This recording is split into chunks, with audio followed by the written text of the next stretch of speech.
Gopi Jana Vallabha Girivaradhari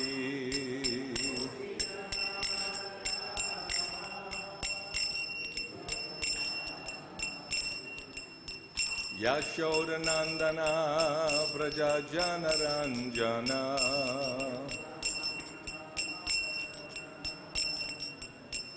Yamuna Tira Vanachari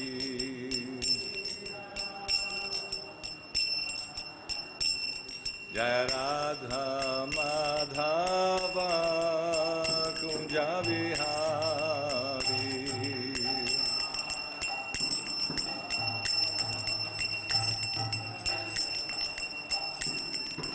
Gopi Jana Vallabha Girivaradhari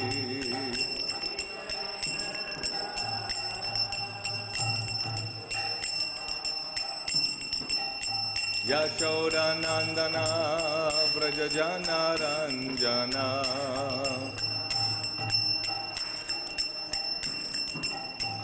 Yamuna Tira Vanachari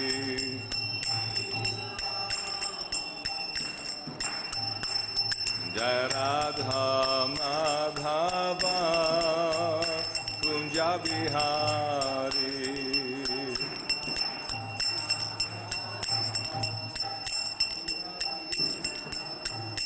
Jaya Radha Madhava Kunja Bihari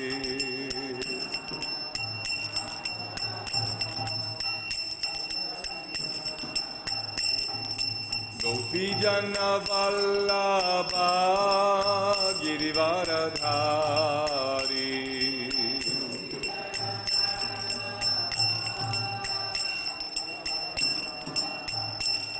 Jai Gopi Jana Vallabha Girivaradhari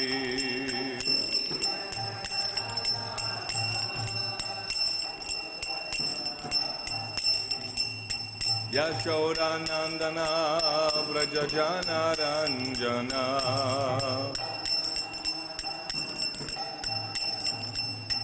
Yashodanandana Braja Janaranjana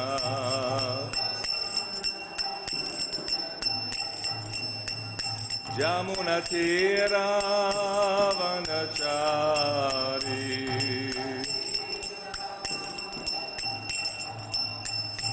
Jamuna Tira Vanachari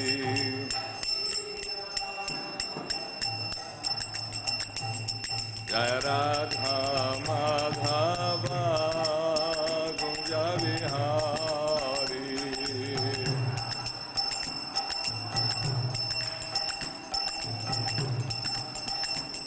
Hare Krishna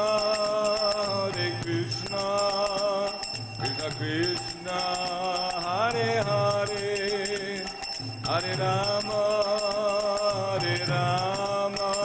Rama Rama Hare Hare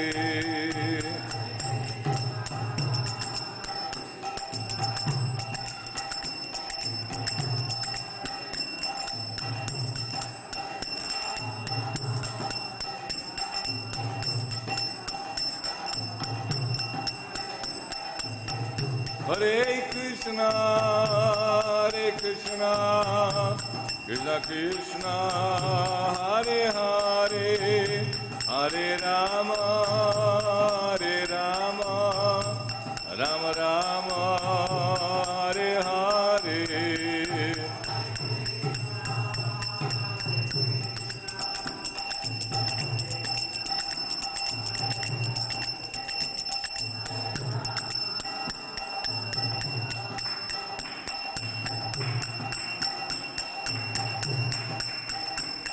Jai Gauda Nitai Krishna Balaram Lalita Vishaka Jaya Radhe Shyam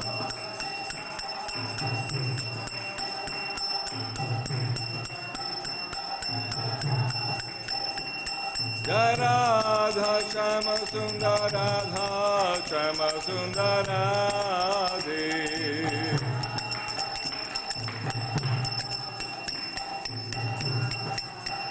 Prabhupada Prabhupada Prabhupada Jai Jai Prabhupada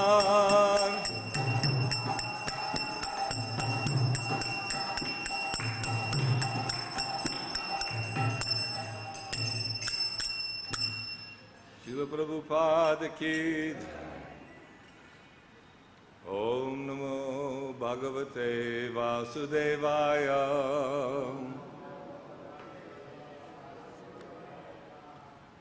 Om Namo Bhagavate Vasudevaya Om Namo Bhagavate Vasudevaya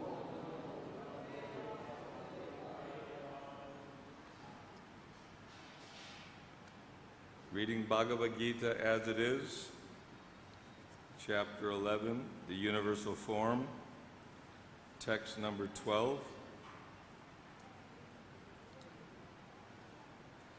Divi sūrya-sahasrasya bhaved yugapad utthitā yadi sadṛśī syād bhāsas tasya mahātmanaḥ divi sūrya-sahasrasya bhaved yugapad utthitā yadi sadṛśī syād bhāsas tasya mahātmanaḥ divi sūrya-sahasrasya bhaved yugapad utthitā yadi sadṛśī syād bhāsas tasya mahātmanaḥ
Mataji's? Sūrya-sahasrasya yugapad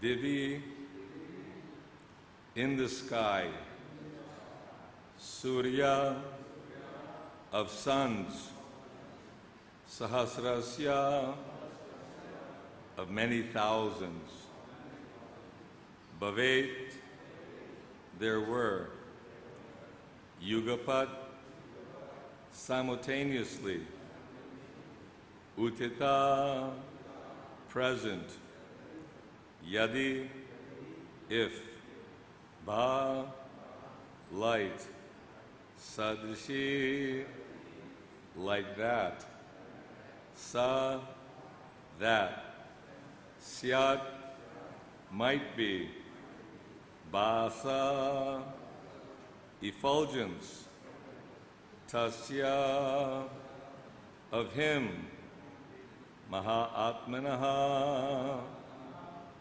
the great Lord. If hundreds of thousands of suns were to rise at once into the sky, their radiance might resemble the effulgence of the Supreme Person in that universal form. Repeat after me. If hundreds and thousands of suns were to rise at once into the sky, their radiance might resemble the effulgence of the Supreme Person in that universal form. Srila Prabhupada's Purport. What Arjuna saw was indescribable, yet Sañjaya is trying to give a mental picture of that great revelation to Dhṛtarāṣṭra. Neither Sañjaya nor Dhṛtarāṣṭra was present, but Sañjaya, by the grace of Vyāsa, could see whatever happened. Thus, he now compares the situation, as far as it can be understood, to an imaginable phenomenon, that is, thousands of suns.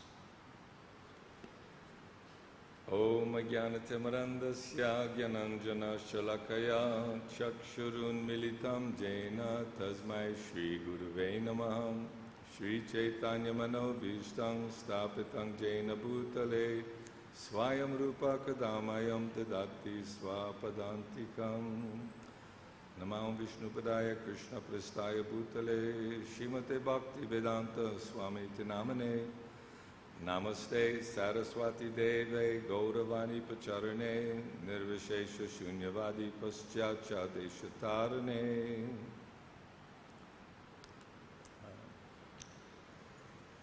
So, Bhagavad Gita is the gift of Lord Krishna, and the whole scenario of Bhagavad Gita is to awaken the conditioned souls, ourselves, who are bewildered and are forced to come to this material world due to our desire to enjoy material sense gratification. It's not that the Lord manufactures the material world. It's like the state government.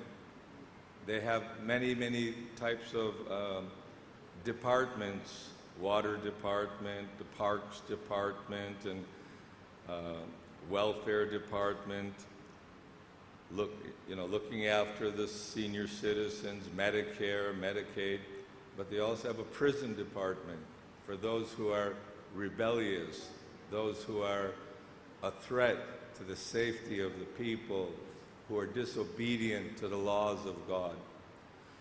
So it's hard to imagine ourselves as criminals, but we are embodied in this material world, and this Bhagavad Gita is an illustration of how Arjuna was very sentimental, that I'm worried about my family, I'm worried about my teachers and my grandfather and relatives, and what is the use of this world if I can't have surrounded by my beloved family members so we can enjoy this world together?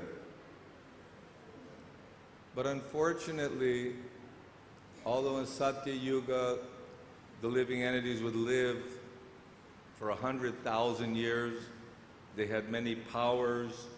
We see on the science television that when you see someone who can, with their mind, move things and control things, or maybe even Superman fly in the sky, very powerful, and we're amazed and we're thinking, wow, that would be so incredible. But in Satya Yuga, and even on the higher planets like Brahmaloka, Janaloka, Tapaloka, so many planets, the living entities are very, very powerful, and they can freely move. Look at Narada Muni even great mystic like Durvasa Muni, he can travel throughout the material universe, even to the spiritual world. So here we are on planet Earth, Krishna and Arjuna. Although Krishna's teaching the science, he wanted to awaken Arjuna because he's his friend, he's his devotee, and the Lord is very concerned about every living entity. We're thinking, oh, God's forgotten about us. All the creatures in this world, the ants, the flies, the mosquitoes, the bugs, the fish, the human beings, the demigods, the multitude of living entities which are scattered throughout the universe, changing from one body to another body. It's like going through a Ferris wheel. Sometimes you're up, sometimes you're down. But the human form of life is very rare because we have some special gift. The dogs and the cats and the pigs, and they can't ask, who am I? What is the purpose of my life? Why am I forced to suffer? Why am I forced to grow old, diseased? You see how everyone was so fearful, petrified of the COVID monster, you know? And disease is a very serious thing because we're eternal living beings, ever existing, undying, unborn. We always exist with Krishna in a relationship, but somehow we've fallen into this material world.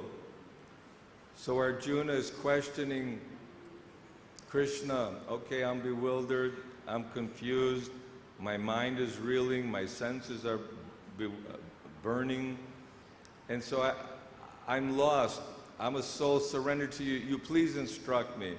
So this is the first hurdle, the first stumbling block, is that our pride. We're very proud. I don't need a teacher. You know, you go to university, you hear from professors and teachers, or there's the car guru, the money investment guru.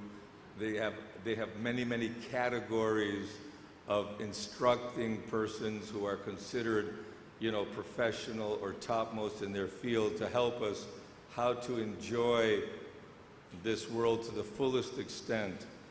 But there's no department that analyzes what is missing from the dead body, that when the body becomes unfit for habitation, no longer, like sometimes we have a car that no longer works, the tires are falling off, or the muffler is finished, the pistons are seized.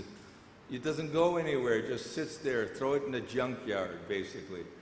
So our vehicle, after a certain point, is unusable. And no matter how much gratification and stimulation and mental speculation and word jugglery that we try to convince ourselves that I'll be happy, simply just looking. And it's all centered around the sex principle, meaning sense gratification. Because the love of Mother Yashoda, Nanda Maharaj, the cowherd boys, Srimati Radharani, all the living entities in Vrindavan, they have a relationship with Krishna in different varieties. Variety is a spice in life. So every living entity has a loving relationship with Krishna, and they're fully satisfied and fully happy. But somehow or other, that thought, that idea, that what if I was master, or what if I could enjoy instead of just giving service. It might be even a temporary, momentary thought, and when all these billions and trillions of births are finished and we awaken our love for Krishna and go back home to the spiritual world, we'll open our eyes and think, that was a bad thought, and then you're back again in your relationship with Krishna. Because when we think of time, one moment of Brahma's time is so many years. So it's difficult to calculate what goes on in the higher worlds. But we're in Kali Yuga, we have a maximum of 100 years in this lifetime. So Krishna, out of love, comes again and again and again in multiple incarnations for the purpose paritranaya sadhunam vinashaya cha dushkritam. Just like in the very beginning, when Hiranyaksha and Hiranyakashipu came, and the planet Earth was out of orbit. I mean, how is it these massively heavy planets with mountains and oceans are just floating in space? Why they don't drop?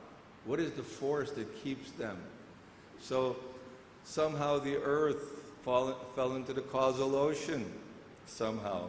So Krishna, in the form of Lord Varaha, appeared from the nostril of Brahma. See, when the material world's created, the Lord comes. He creates Lord Brahma in that golden lotus, which is also very, very effulgent. And all the planetary systems are within that lotus. So the Lord came as Lord Varaha and picked up the earth and set it on the ocean and empowered it that you just stay there and float. Like all the other planets are floating, he's the originator of gravity. He's the most potent that's creating the whole symmetry of this universe, the sunshine. So here we're hearing about this incredible universal form because Arjuna wanted to know more and more, so Krishna's explaining karma yoga, sankhya yoga, jnana yoga, renunciation, sacrifice. Many, many things are being discussed, but ultimately says, bhaktya mama vijanati yavan yaschasmi tattvataha, only by devotional service. So even if we might be great mental speculators, that means persons who think by their own intelligence and mental power, let me figure out who is God and how all this manifestation took place. Or word jugglery. But we don't follow that. It's like trying to figure out who's my father. Are you my father? Are you my father? You know, you go all over no, you ask the mother. So the Vedas, Mother Veda is giving us knowledge of Krishna, who is the Supreme Father. And that Supreme Lord Krishna is speaking to Arjuna that yoginam api sarvesham madgatenatarātmanaḥ shraddhavam bhajateyo mansame utthitā. Of all yogis, he who abides me with great faith and devotion, worshiping, he's the highest of all yogis. So Arjuna, not that he wanted to see the universal form necessarily, but to establish that this is the criterion, this is the way we know. There are so many persons who are worshipped as God. Even during the 70s, they had this Guru Maharaji, they said, oh, he's Krishna himself. They were absolutely, they had a huge following. And there's so, anyway, I don't want to name them all, but there were so many yogis and so many swamis who are claiming that they are God, and the worshippers are blindly following. So that to establish the power of Krishna and the proof that Krishna is the Parang Brahma, Parang Dhamma, Pavitram, Paramangabam, Purusham, Shashvatam, Divyam, Adi Devam, Ajam Vibhum. He's the Supreme Personality of Godhead. Arjuna asked Krishna, show your universal form. So Krishna said, you cannot see my form with your mundane eyes, so I'll give you divine eyes. I don't know if anyone's been to a movie theater, but they have like 3D. They give you special glasses. When you put those glasses on, then it's dimensional. You'll see it in a dimensional way, meaning that there's much more body, more character. You're late, thank you. You're late, but it's still very nice. So Krishna gave divine eyes to Arjuna. And he said, many things said, this form has never been seen before, but some of the demigods who were devotees, and even Krishna let some people have this vision. And so Arjuna, from one place, he's seeing the Lord, the whole universe. So you think, from one place, how you can see the whole universe? This is Krishna's mystic potency. So premanjana churita bhakti velochanena, that by bhakti, and what is bhakti? Bhakti means shravanam, kirtanam, vishnu smaranam. That this is austerity for us because the mind is restless, chanchala, always running here, running there, always thinking this, that, positive, negative. All the dualities of this material world, all the attractions and bewilderments are always, alluring us for sense enjoyment. But by following, it's like Dinabandhu was saying this morning, we might not be taking our devotional life very seriously, but if the doctor tells you, your heart is 90% blocked and you're going to get a heart attack any minute, I better really focus and really concentrate. So death is right on our doorstep. Doesn't matter if you're young, middle-aged, or old. We can leave this body at any time. So we have a destination in this body. And Krishna is instructing Arjuna through the science which he taught to Vivasvan 120 million years ago. This devotional science is eternal, ever-existing. It's the supreme transcendental process of awakening our love for Krishna. We have love for Krishna in our heart. We're covered over by the senses and the mind. And unfortunately, due to false ego, people find it difficult to surrender to Krishna. Even when Krishna was personally present, when he was trying to make peace negotiations in Hastinapur, they were not ready for that. There was some indication that maybe Krishna showed some sort of universal form to Duryodhana or some of the Kurus, but not the same form as were described here. So when I was up in the mountains, the Himalayas, and the sun came out from the mountains, it was so brilliant. It was very, very bright, maybe because of the atmosphere. And I couldn't imagine thousands of suns rising immediately. I mean, you can hardly look at it for just a moment because it's just so dazzling, so beautiful. So that beauty is a reflection of Krishna. It's like Krishna's eye. Krishna's watching all of us. Krishna's in our heart. He's guiding us. He knows what we're thinking. He knows what we're desiring. And he makes all these arrangements. We think, well, if Krishna knows past, present, and future, and by showing the universal form to Arjuna, so that Arjuna could see that all the great captains and generals and warriors on the Kaurava side are being smashed by Krishna.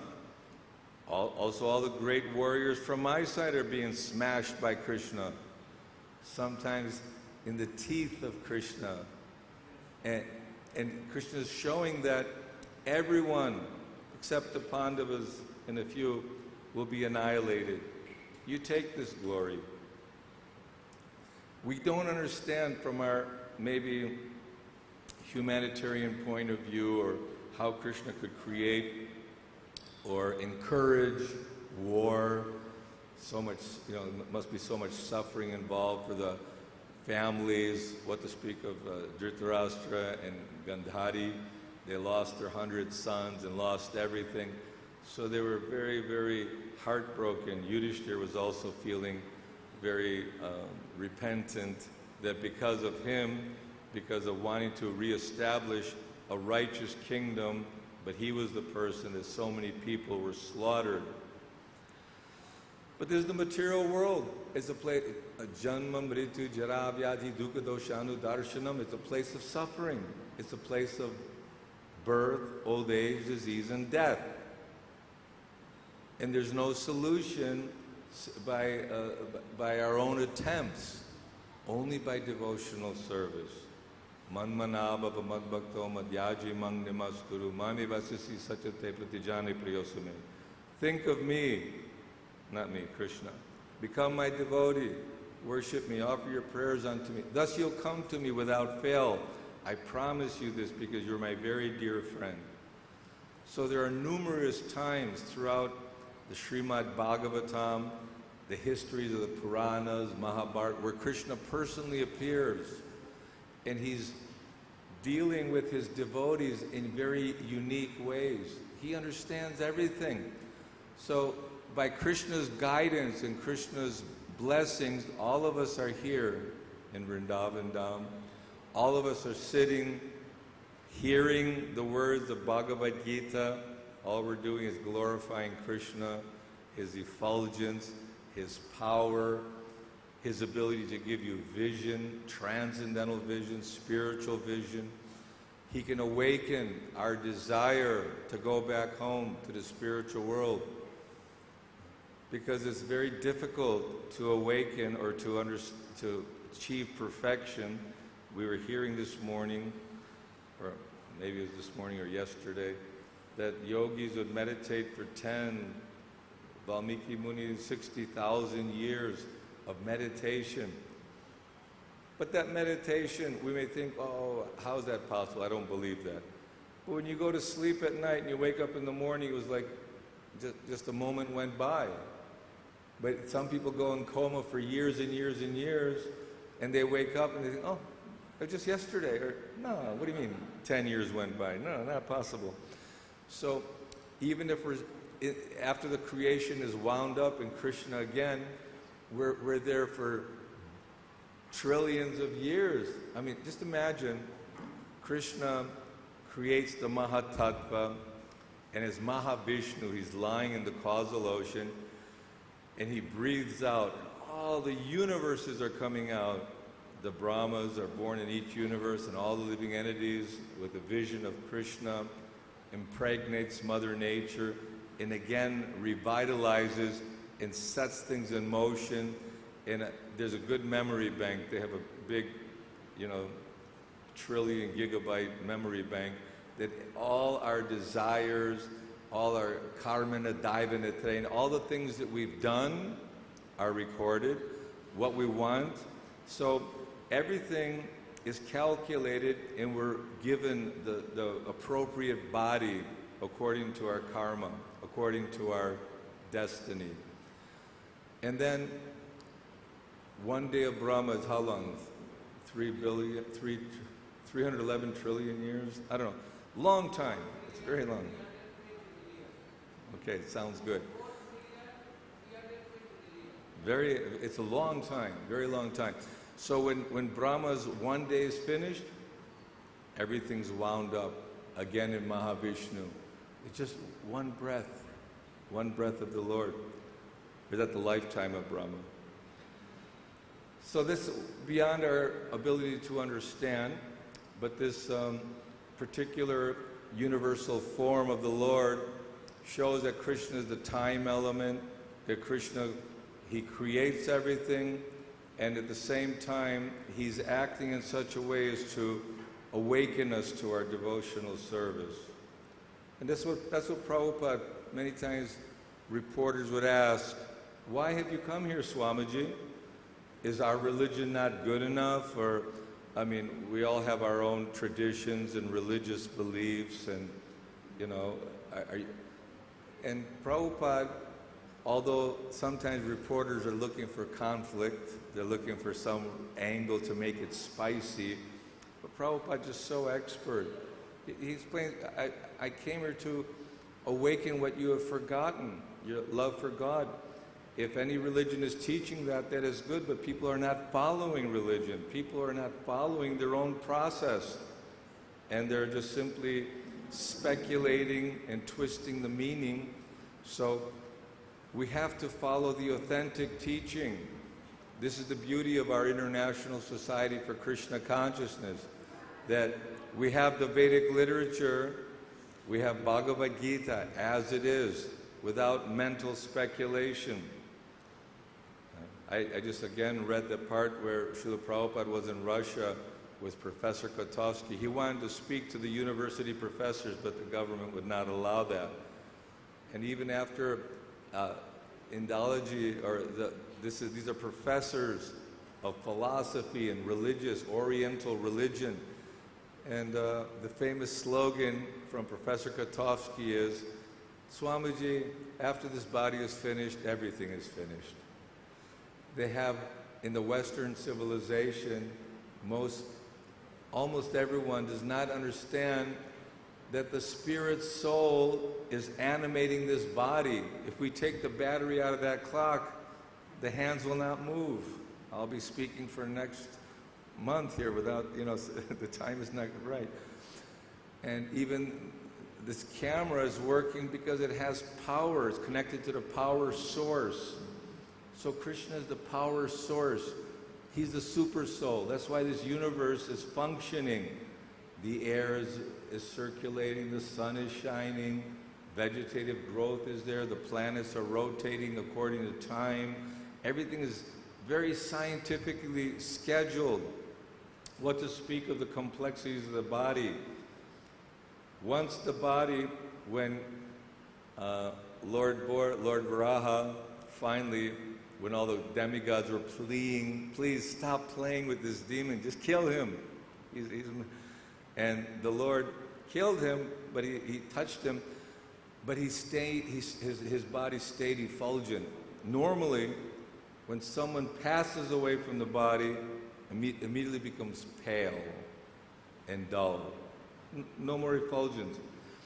And like in a store, you may have gone by a department store, the windows in Fifth Avenue in New York, especially during Christmas, they make all these mannequins, these rubber or these plastic bodies, and they dress them up in many unique ways. And they may seem, but no one's really interested in a mannequin or oh, here's a beautiful woman, she's dead. You want to? No, nobody wants to even think about it. But we're attracted to that life, the spirit soul.